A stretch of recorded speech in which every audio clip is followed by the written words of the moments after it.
Hi guys, it's me again, Sebastian J. So for today's vlog, ayan, nag-crave po ako. Ang tagal ko nang gustong umorder ng crab paste.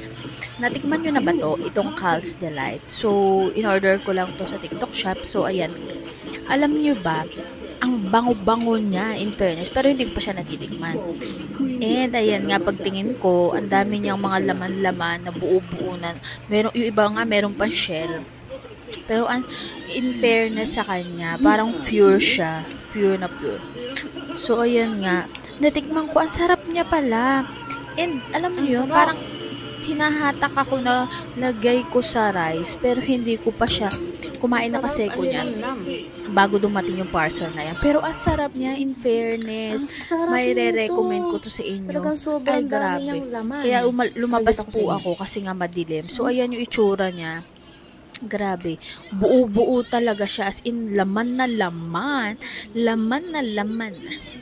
So yan, kung hindi nyo pa yan natatry, itry nyo yan, and especially sa rice, pang ulam na rin siya.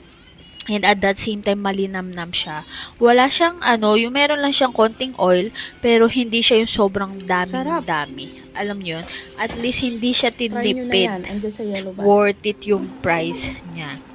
Kung gusto nyo i-try nyo na. Kung hindi kayo nakakatry ng mga crab paste, yung mga laman ng talangka, ay, grabe, makititikman nyo siya dito.